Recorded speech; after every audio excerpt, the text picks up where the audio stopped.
discussing the theory of the world being like a dream, the illusion theory. And he says that since he has given the image of the illusion as the dream, let us see whether it is applicable. So that's what he is examining. So first he says that the dream is something which is evanescent.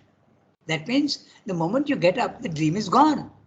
And that's not what happens in the physical world. When 2 minutes back and 2 minutes afterwards, there's a continuity. It doesn't disappear. Even yesterday, what happened, we remember, and there's a continuity. So this is the first thing that he says, non-applicability of the image, number one. Number two, what happens is that it is broken. There is no sense of continuity. What happened yesterday in the physical world, I can continue today. Yesterday, if I took a decision to do something, today I can get up and do the same thing again. It is connected with yesterday and tomorrow. There is a connection. Whereas in the dream, it's not like that. Okay. Then the other thing is the evanescence that he is discussing. Life does not disappear. For a whole life, from beginning when you are a child to when you are old man, there is a continuity. Whereas here in the dream, there is an evanescence. Now Surendra is discussing the challenge to this concept of evanescence. He's saying some people will say, wait. The world also is evanescent. Okay, a dream disappears in 3 minutes, 4 minutes, 5 minutes, but life also disappears maybe in 50, 60 years. But essentially it is evanescent. Okay, so that's what he is now taking on. Okay, evanescence is transience, that which disappears. It is born and disappears. So this is what he is discussing. So we are in the middle of the para. Accused of evanescence. Okay, and I'll start reading from there. I'll read each sentence. Our life is accused of evanescence, and often it is accused too, as a whole, of a lack of inner coherence and significance. Because what happens is, there is so much of contradictions between our mind, our vital, and our body. So there is no coherence. Today we decide something, tomorrow we may say, no, I am changing my mind. There is no coherence. The mind wants something, the vital wants something else, and there is no ultimate. That's the first one, coherence. Okay, so inner coherence is not there. That's number one. Secondly, significance also is not there, because if you are a materialist or a Mayavadin, in both cases, the physical world ultimately turns out to be meaningless. Because you have one life, you do a lot of things, you gain experience and all, and you achieve even something, but at the end what happens? You just disappear from the scene. Okay, if you are a materialist, that's your theory, that I have one life, and at the end of my life, whatever I have gained for myself is nil and void. So there is no significance to the physical world if you are a materialist. Now what about if you are a Mayavadin? Same thing. Okay, you come out of the physical world and go to the higher level, but now you see the physical world is illusion, no meaning at all. So you use it and you throw it away. So the physical world has no meaning. Okay, so that's what he's saying. No significance and no coherence. I think it's clear, huh? So, but its lack of complete. I'm reading the next one, next phrase. But its lack of, one second.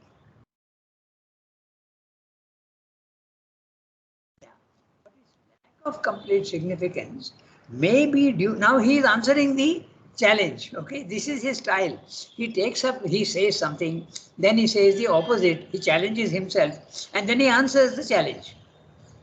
This is his style, and we must not get confused by that. Okay, so first he says our life is accused, then he says that why it is accused, he is telling you, then he is saying, now he is countering the objection itself. So he says but its lack of complete significance may be due to our lack or limitation of understanding. Who is telling you that your life is only one life? You are not understanding. But if you know that there is a continuity and you have several lives, then there is a meaning. So you are the guilty party and you are concluding something, a wrong conclusion with your ignorance. That's what he's answering.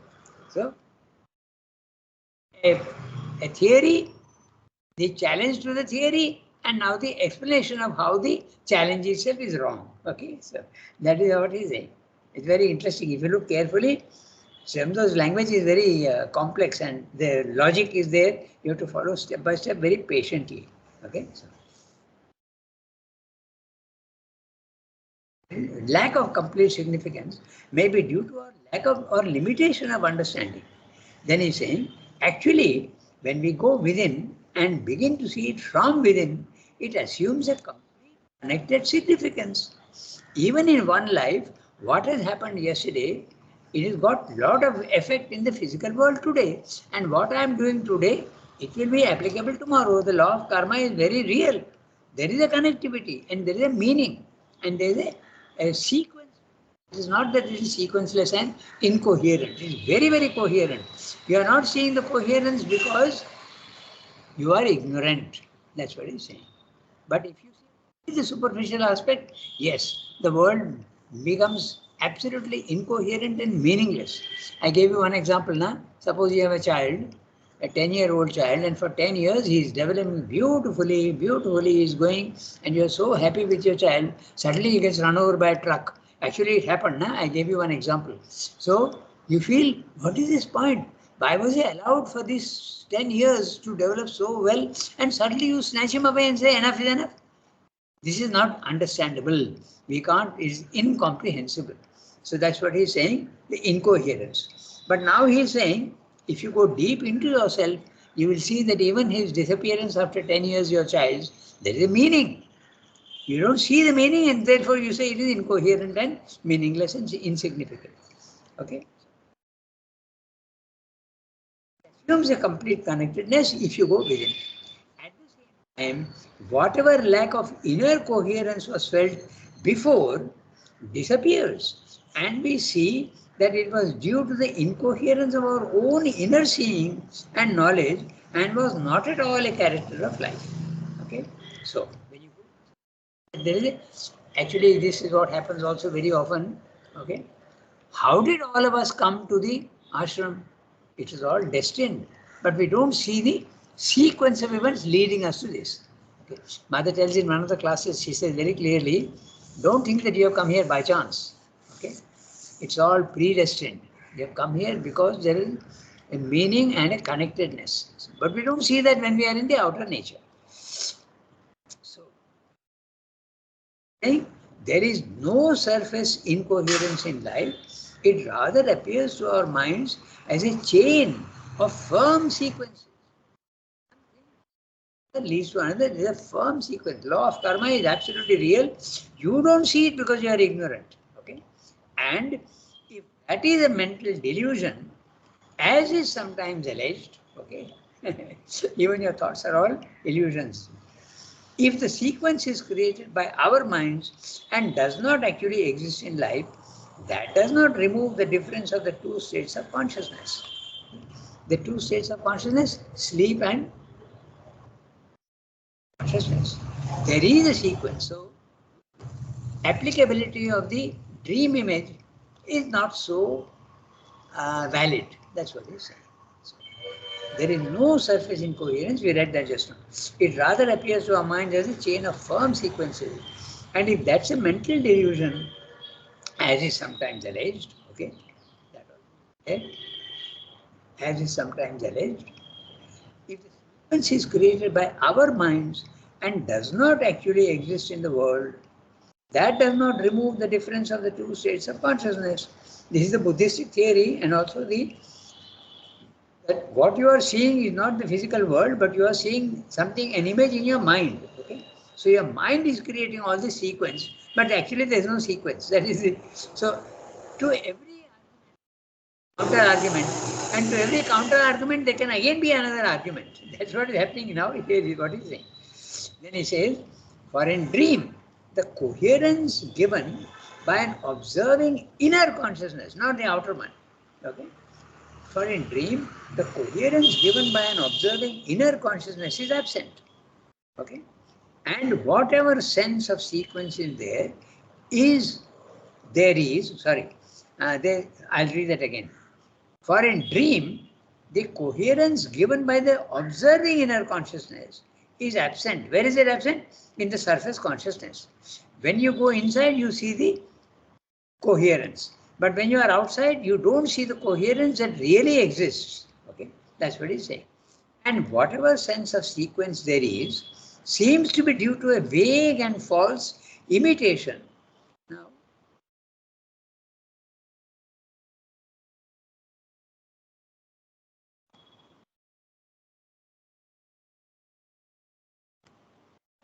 somehow, it has got barred imitation, but that's wrong. Okay, so again, due to a vague and false imitation of the connections of waking life, a subconscious mimesis. Mimesis is a imitation. Okay, a subconscious mimesis. But this imitative sequence is shadowy and imperfect, fades and breaks always, and is often wholly absent.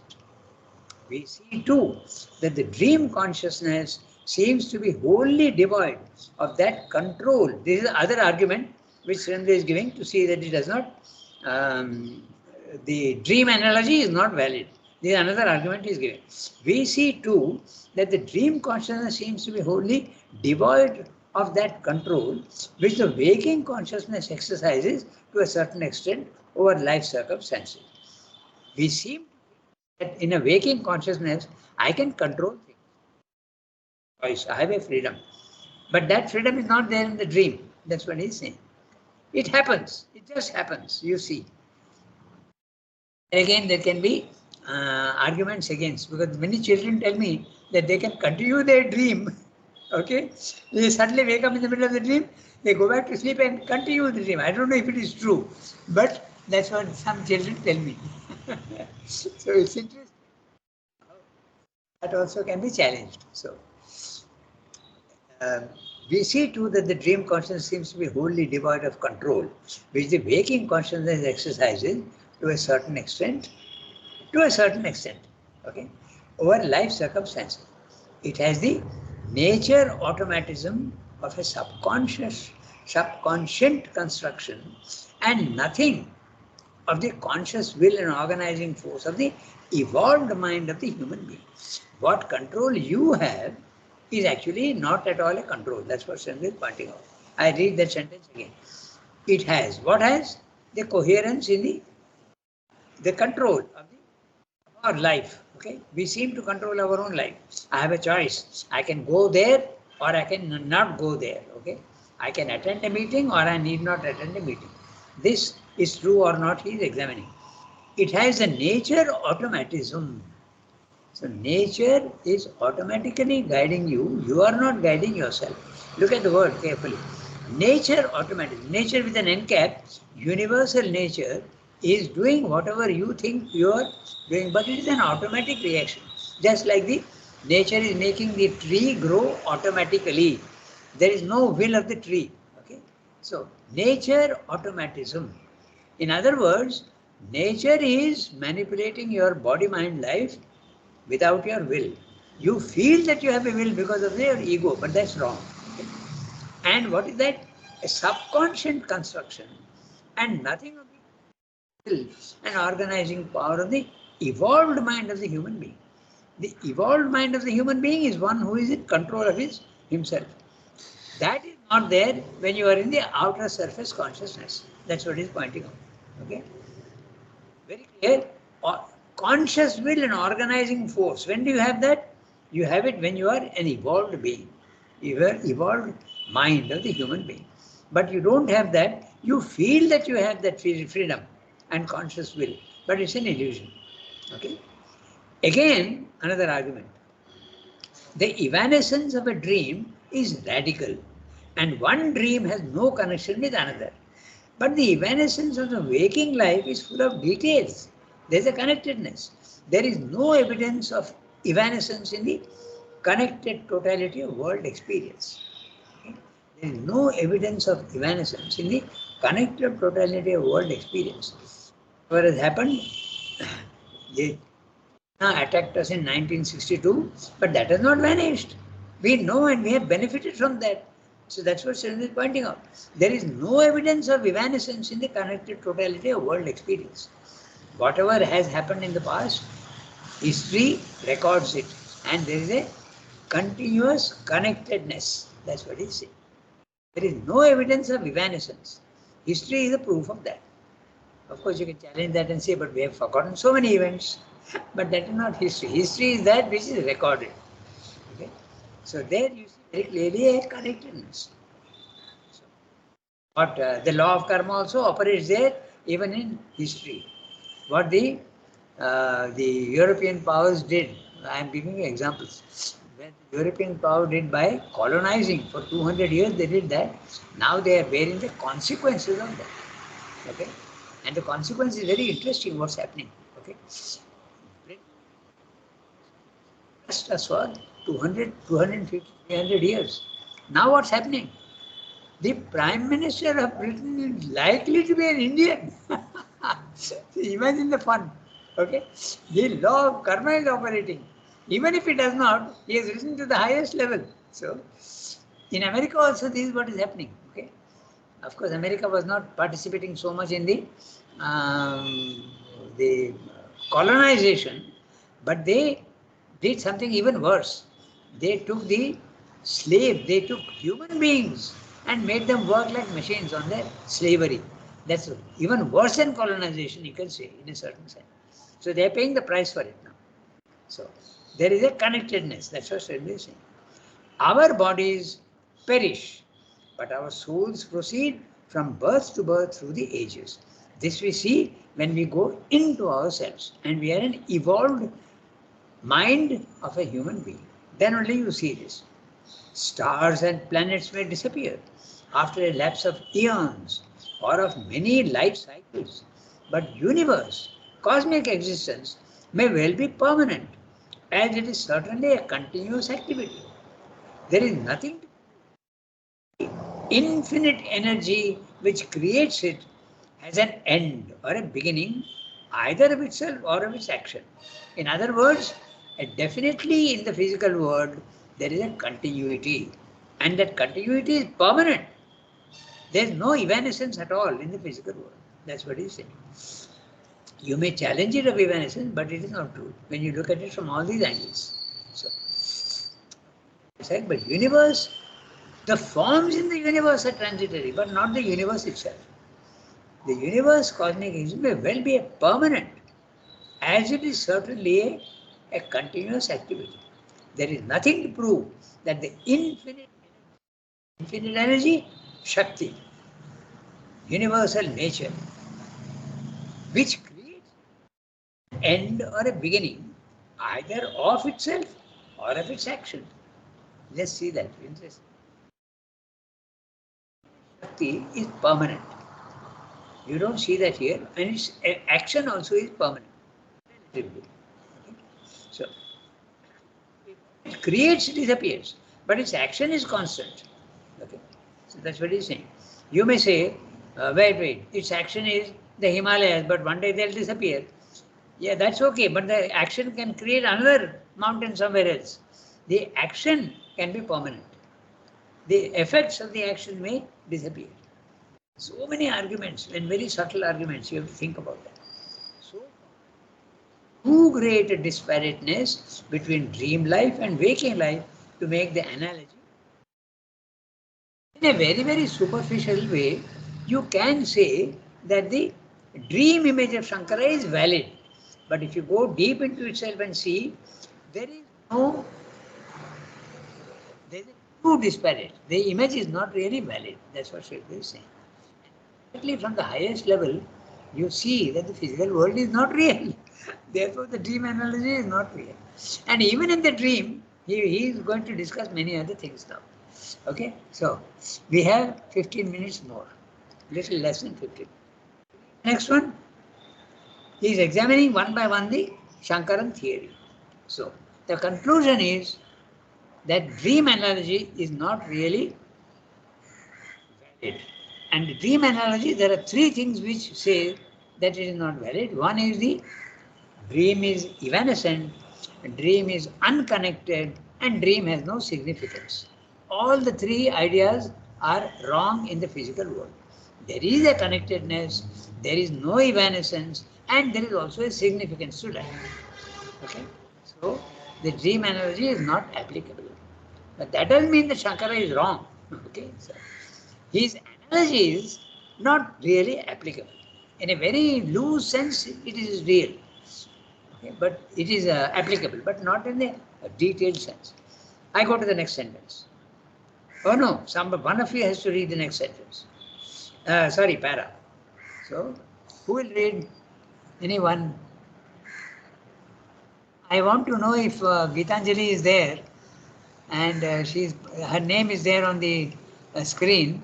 Geeta, you are there? Yes, Rangathan. Okay, then will you read the? I just want to make sure that my Skype is working. That's why I'm talking to you. No, it's there, but I'll read the next para. Okay, but it may be questioned. No, I will read the next one, not this one. Okay. Then, shall I read? Yes, Shilpa, you can do that, but it may be questioned. It may be questioned whether our dreams are indeed totally unreal and without significance, whether they are not a figure, an image record, or a symbolic transcript or representation of things that are real. For that, we have to examine, however summarily, the nature of sleep and dream phenomena, their process of organization, and their provinces. What happens in the sleep is that our consciousness withdraws from the field of its waking experiences. It is supposed to be resting, suspended, or in abeyance. That is superficial view of the matter. What is in abeyance is the waking activities. What is at rest is the surface mind and the normal conscious action of the bodily part of us. But the inner consciousness is not suspended. It enters into new inner activities, only a part happening or recorded in something of us that is near to the surface.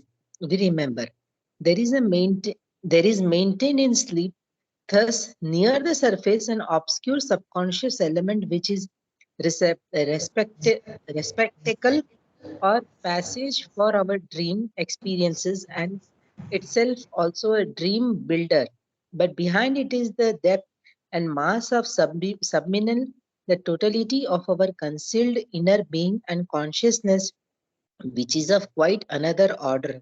Normally, it is subconscious part in us, intermediate between consciousness and pure inconscience, that sends up through the surface layer its formations in the shape of dreams, constructions marked by an apparent inconsequence and incoherence. Many of these are fugitive structures built upon circumstances of our present life, selected apparently at random and surrounded with a fantasy of variation. Others call back the past, or rather, selected circumstances and persons of the past as a starting point for similar fleeting edifices. There are other dreams of the subconscious which seems to be pure fantasy without any such initiation or basis. But the new method of psychoanalysis, trying to look for the first time into our dreams with some kind of scientific understanding, has established in them a system of meaning, a key to thing in us which needs to be known and handled by the waking consciousness. This of itself changes the whole character and value of our dream experience. Begins to look as if there were something real behind it, and as if to that something were an element of no mean practical importance. Very interesting. Now he is saying, I have shown you that there is a non-applicability of the dream image to waking life. There is too much of difference. All the three things that you point out for dream is not true of the waking life. And what are those three things? Again, to repeat, one is transience, evanescence. The world does not disappear. It's a continuity. So there is this, then there is a inconsequence. There is a inconsequence, in lack of significance. That also is not true. Lack of significance is true if you are a materialist or a Mayavadin. Lack of significance, because you come into the world and go away without doing anything. Even if you have done something, it is coming to an end. So what is the point? It's like writing a story which has no climax and you stop in the middle of the story. So naturally your editor is going to reject that story. It has to have a completeness, it has to have a climax. Okay. So life seems to be like that. A story which is ending in the middle for an individual. Okay. So that makes no sense. That's what he's saying. But he says, if you go into the inner consciousness, it is not like that. There is a permanence and there is a significance. You are not seeing the significance because you are ignorant. So now he says, okay, we have established that dream and waking life are quite different in nature. Now he says, let us see the dream itself. Is it real or is it unreal? You are saying the dream is unreal. Let us examine the dream itself. He has done the comparison. Now he is discussing the dream itself. And he is telling you that the dream is not as unreal as you think it to be. Okay. So to begin with, I will read the summary and then we can go into detail next time, because the details are very interesting. He's talking of the subconscious, he's talking of the intermediate zone, he's talking of the intraconscious. So where are all these dreams coming from? And he's discussing each one. It's a very interesting discussion which goes on for two more paras. But here,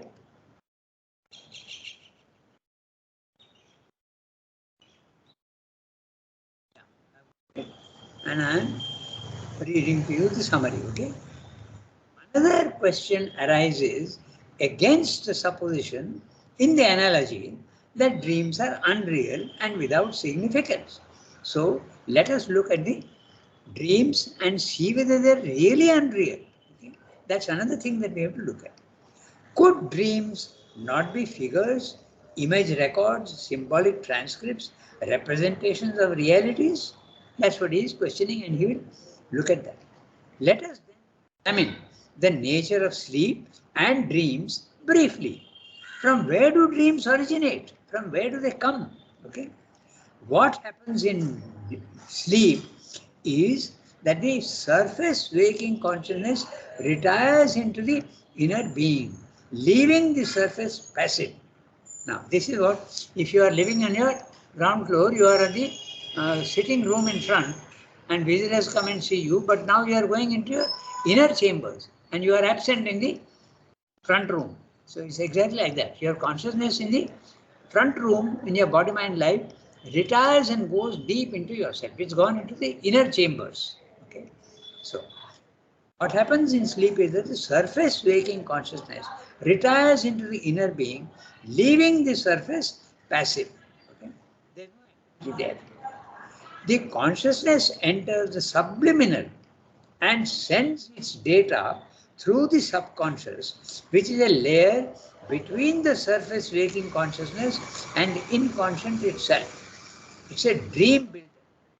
Subconscious records imperfectly the inner being events and represents them to the surface as things without consequence and significance, because they are coming through the subconscious. Now, to explain these terms, think of yourself as a house. It's very useful.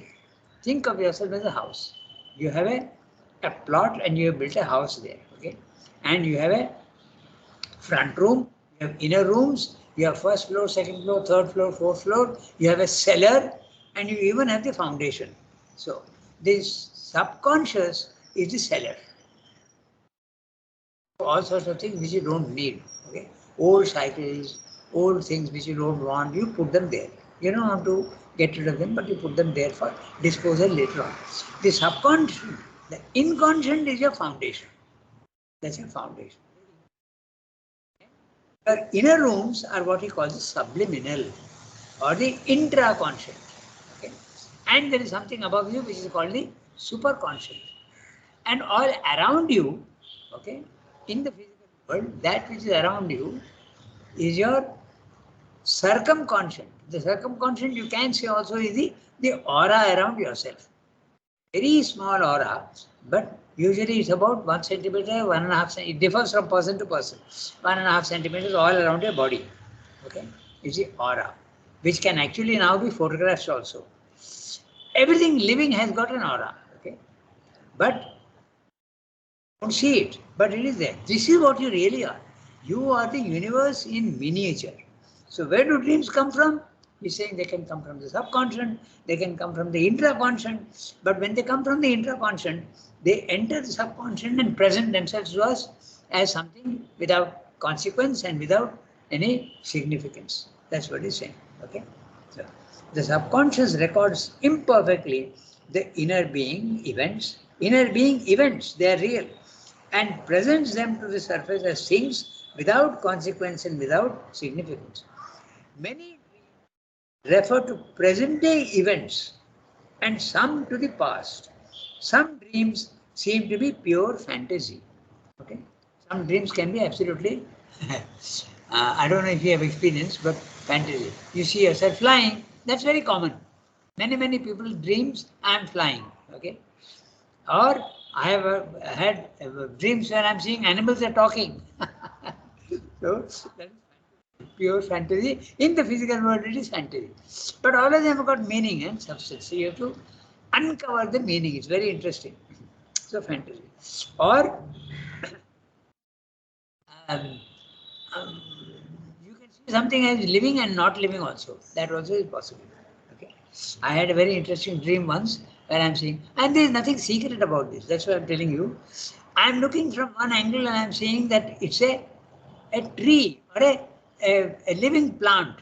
Okay, it's a plant. But when I change my angle of vision, I see it's an animal. Okay, so that's also fantasy in the dream. Now he is talking to the famous psychologists in the West who started saying that subconscious. He introduced the concept of the subconscious. What's his name? The famous